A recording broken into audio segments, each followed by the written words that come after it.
All right, so today we're diving into something that I bet a lot of you have thought about if you've ever shopped for a new car, Oh, yeah. employee pricing. Definitely a hot topic. Especially, we're focusing on Ford today and how it stacks up against what Stellantis is doing over there. Yeah, should be interesting. Yeah, we've done a lot of research on this, a lot of digging, and we really want to pull back the curtain Absolutely. and give you a look at how these programs actually work. Like, what are the mechanics of them? Yeah, the nuts and bolts. How do they differ between these two big companies? And, even throw in how something like global tariffs can actually impact these deals. The bigger picture stuff. Yeah. So at the end of this, we want you to walk away with a really solid understanding of these employee pricing strategies. For sure. And kind of the benefits they offer and what things might shape them, going forward. Right. It's not just a simple discount. It's a lot more than that. Exactly. Yeah. So let's just start with the basics. Like, what is employee pricing at its core? It's really a strategy that car companies use, right? Yeah. To incentivize sales and to build loyalty with their workforce. For sure. And it makes sense. If you work for Ford and you can get a new truck at a huge discount, Right. you're probably going to be driving a Ford. Exactly. You're going to be more likely to buy a Ford. And what's interesting is that, studies have shown that these employees referring their friends and family and just talking about their cars, Right. that converts into sales way more Right. than traditional advertising does. Word of mouth is powerful. It's really powerful. Absolutely. So it's a win-win for the company, right? Yeah, it's like organic marketing in a way. Totally. And it's got to be great for employee morale, too. Oh, absolutely. Right. It makes people feel valued. Yeah, like they're part of something. Yeah, exactly. And when employees have a positive experience with their company car, Uh-huh. they become true believers. Totally. They're the best salespeople. They're your best ads walking around, right? Driving your car. So Ford has been doing this for a really long time. Oh, yeah, they're one of the pioneers. Yeah, it's almost part of their company DNA at this point. I think it is. It's ingrained in their culture. So let's get into the nitty-gritty of how their employee pricing actually works. Okay. So Ford primarily has two plans. We're looking at the A plan and the Z plan. Right. The A plan is generally for your current employees. Uh-huh. Your Z plan is more geared towards retirees and their families. Got it. Now, the big thing with Ford's employee pricing is they try to get you a price that's very close to what the dealership itself is paying. Okay. They're working off what's called the factory invoice price. Uh-huh. And then they'll usually knock off any rebates or incentives that are available to the public anyway. So you're getting all those standard discounts plus the employee pricing. Plus the employee pricing, exactly. Wow. What this does is it usually gets rid of the extra dealer markups and something called holdbacks. Holdbacks are basically, a little percentage of the vehicle's cost that the manufacturer gives back to the dealer. After the sale. After the sale. So Okay. employee pricing usually sidesteps that, and that's how you get an even lower price. Interesting. So it's all about transparency then. Yeah, you're Mhm. cutting through the BS, No hidden fees. No hidden fee. Well, there's still fees, but you're getting closer to that true cost. Right. So who's eligible for all this? Yeah. Who gets to reap these benefits? Eligibility is a big one. Generally speaking, it includes current and former employees. Okay. Now, that can be full-time, part-time, Gotcha. and then it extends to their immediate family. So we're talking spouses, kids, parents. Spouses, kids, parents, sometimes even siblings. Oh, wow. But there's almost always some fine print, right? Of course. Like how long you've worked there. Okay. Or if you're retired, how long you've been retired to qualify. Right. That makes sense. They want to make sure it's for people actually connected to the company. Right. It's not just your neighbor's cousin. Now, does this apply to any Ford or Lincoln vehicle that you might want? That's the question, isn't it? Yeah, for the most part, yes. But There's always a but. if there's a vehicle that's super in demand, Oh, okay. like a hot new model, Right. or maybe it's a limited production specialty vehicle, I see. they might exclude it or have specific limitations on those. So like a super rare Mustang might not be eligible. Exactly. That's understandable. You got to balance things out. Yeah, supply and demand. Right. Now, what about those public incentives and rebates that we see all the time? Yeah, the ones they advertise everywhere. Yeah. Can you stack those on top of the employee pricing? That's what I want to know. The answer is often you can. Often. That's the key word. Okay. You always got to read the fine print because some special offers might not be stackable.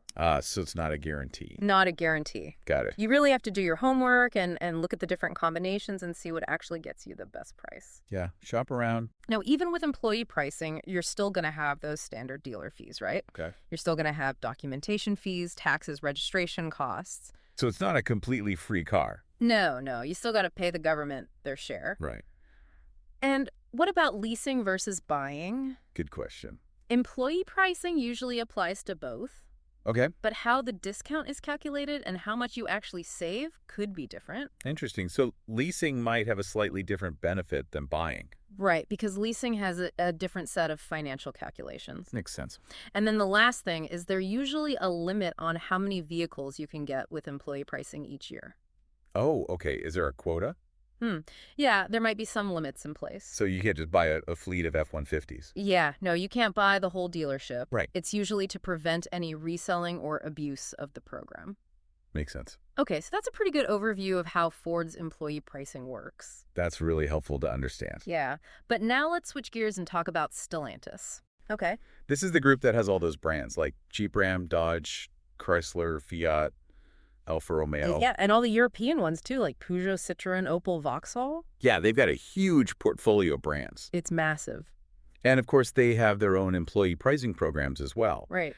Now, with a merger as big as that was when they formed Stellantis, Right. you got to think they've been working to streamline all those different employee pricing structures that they inherited. Yeah. It makes sense to have a unified approach for all those brands. Totally. But even though the basic idea is the same, giving employees a discount, there could be some pretty big differences between how Stellantis does it and how Ford does it. Okay, so what are we looking at here? Well, one thing is the actual formula they use to calculate the discount. Okay. Is it the same as Ford's where they're really focused on that factory invoice price? Right. Or do they do something like a fixed percentage off MSRP? Interesting. Or maybe they have some other methods. Yeah, that's a key difference right there, how they determine the discount. And then obviously the sheer number of brands that Stellantis covers. Oh, yeah, that's a huge difference. That's a big one. Ford is basically Ford and Lincoln. Right.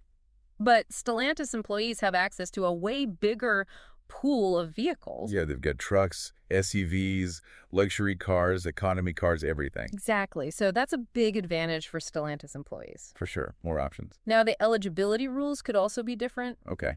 Do they define family members the same way as Ford? Uh-huh. Are the requirements for how long you've worked there similar across all the Stellantis brands? Yeah. Are there any quirks in the system? Yeah, we don't know for sure. So we got to do some more digging. And just like Ford, Stellantis probably has a list of vehicles that are excluded from the employee pricing. Okay. Those high demand models or limited production runs. The hot ticket items? Yeah, exactly. So you're probably not going to get employee pricing on like a brand new Dodge Viper. Probably not. And then there's a question of stacking discounts. Right. Can you combine employee pricing with those public incentives? That's another area where Ford and Stellantis could differ. Ford often lets you do it, but Stellantis might have stricter rules. Interesting. Now, here's the important thing. The exact details of these programs are often kept pretty hush-hush. Okay. Companies consider them proprietary information, and they can change from one year to the next. So it's a moving target. It is. So if you work for Ford or Stellantis, the absolute best place to get the most up-to-date information is to check your internal company resources. So talk to HR. Talk to HR, go on the employee portal. Get it straight from the source. Exactly, because things change and you don't want to rely on outdated info. Right. Okay, so let's bring in another factor that can really complicate car pricing. Hit me with it. Tariffs. Oh, yeah. Those are a big deal. For anyone who needs a refresher, tariffs are essentially taxes on goods that are imported into a country. Right. So if a car is built overseas and shipped here, it's going to get hit with a tariff. Exactly. And those costs get passed along to the buyer. Which can really affect the final price, even with employee discounts. Okay, so how do tariffs specifically impact employee pricing? Well, it's interesting because even if a Ford is built here in the U.S., it might still have parts that were made in other countries. Right, like engines or transmissions. Exactly. And if those parts get hit with tariffs, it increases the cost for Ford to build the car. So even domestic cars can be affected. Exactly. And then, of course, you have the Ford and Stellantis vehicles that are actually built outside the U.S. Right. Those are going to be directly subject to import tariffs. And that's going to be reflected in the price. Yeah, potentially even the employee price. Makes sense. Plus, we have to remember, government trade policies and tariff regulations, they're not set in stone. They can change all the time. They change all the time, which adds a layer of unpredictability. Yeah, it's a wild card. So if tariffs make it more expensive for Ford and Stellantis to build or import their cars, it could mean they have less wiggle room to offer big discounts. Even to employees. Even to employees, they still have to make a profit, right? Of course. And they also want to stay competitive with other car companies. So they can't just jack up prices. Exactly. So they have to find that sweet spot. It's a balancing act. And it's not always clear how much of a tariff cost increase gets passed on to the employee. Yeah, it's kind of a behind-the-scenes thing. It's part of their overall pricing strategy. Yeah. Now let's get back to the specific vehicles at Ford. Okay. We mentioned that most new Ford and Lincoln vehicles are usually eligible for employee pricing. But that list can change based on the model year, demand availability, new models. So you get to stay updated. You got to stay updated. Check those official documents. Exactly. So what kind of cars are we talking about typically? So for Ford, you're usually looking at their popular trucks, like the F-Series, the F-150, the Super Duty. Those are big sellers. Huge sellers. And then they have a bunch of SUVs. Like what? The Explorer, the Escape, the Bronco Sport Edge Expedition Maverick. So pretty much their whole SUV lineup. Yeah, pretty much. And then, of course, you've got the Mustang. Can't forget the Mustang. Including the electric Mustang Mach-E. Really? And then the Ranger pickup truck. Okay, so a good mix of cars, trucks, and SUVs. Yeah, pretty wide range. What about Lincoln? On the Lincoln side, you often see models like the Navigator, the Aviator Corsair Nautilus. Okay. And sometimes the Zephyr, which has also been marketed as the Nautilus, depending on the year. So a bit of name confusion there. Yeah, but again, this is just a general overview. Right. If you're a Ford or Lincoln employee and you're serious about buying a specific model, you absolutely need to check the official program details for the most current info. Don't make assumptions. No, don't rely on this conversation. Go straight to the source. Exactly. Now, what about the future? What's employee pricing going to look like in 2025? The crystal ball question. Yeah. Well, there are a lot of things that could influence it. Like what? Obviously, the overall car market, consumer demand inventory levels at dealerships, what competitors are doing with their pricing. Right, it's all connected. It's all connected. And then there are those ongoing supply chain problems. The chip shortage. The chip shortage, yeah. If those issues are still around in 2025, right, they could limit the supply of certain vehicles. And that affects pricing? And that could affect pricing even with employee discounts. Interesting. And then you have Ford's big push into EVs. Yeah, they're going all in on electric. It wouldn't be surprising if they started offering specific incentives or really sweet deals on their EVs through employee pricing. So like even bigger discounts on the Mustang Mach-E or the F-150 Lightning. Exactly, because EVs have different costs, and sometimes they qualify for different government incentives. Right. It's a whole new ball game with EVs. It is. And as Ford launches new models or redesigns existing ones for 2025, it's common for those to have temporary exclusions or special rules within the employee pricing. So those new models might not be eligible right away.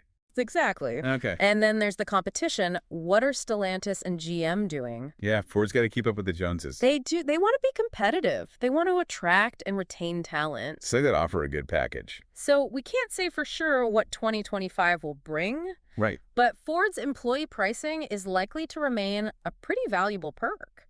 I would say so. It's a big draw for employees. And any changes or updates, they'll probably announce those through official channels as we get closer to 2025. Yeah. Keep your eyes peeled. Now, beyond the A plan and Z plan, Ford sometimes offers additional discount programs to certain groups. Like who? Well, they have supplier discounts for employees of companies that work with Ford. And affiliate discounts for people who are members of certain organizations. Like a credit union or something. Yeah, exactly. And then they might have limited time promotions. So even more ways to save. Exactly. That's awesome. Now, completely shifting gears for a second. You know Bryan Cranston. Yeah, the actor. He's been working with VinFast. VinFast. They're a Vietnamese electric vehicle manufacturer. Interesting. He's been a brand ambassador for them doing ads and appearing at events. That's a pretty big name for an EV company. It is, and it's relevant because Ford and Stellantis are both heavily invested in EVs now. Right, they're both transitioning to electric. And the EV market is getting really competitive. Yeah, with new players like VinFast coming in. Exactly. So Ford and Stellantis, they got to step up their game. They do. They need to find ways to stand out and attract buyers. So Bryan Cranston's involvement with VinFast, it shows how much the auto industry is changing. Yeah, new technologies, new players. And it makes you think, will VinFast use really aggressive employee pricing? Oh, interesting. To build excitement and get their employees driving their cars? Yeah, could be a smart strategy. It could be, and it raises the question for Ford and Stellantis. Right. How are they going to adapt their employee programs in this new EV era? Yeah, how do they stay competitive? So to wrap things up, we've covered a lot of ground today. We have a lot of info. We've gone deep into employee pricing at Ford. We've looked at how it compares to Stellantis. Right. We've talked about tariffs, those tricky tariffs. We've discussed what might shape these programs in the future. On all the different ways to save. Exactly. And the big takeaway is that for eligible employees, employee pricing can be a huge opportunity to save money on a new car. It's a real benefit. It's a real benefit. So here's a final thought for everyone to ponder. Okay.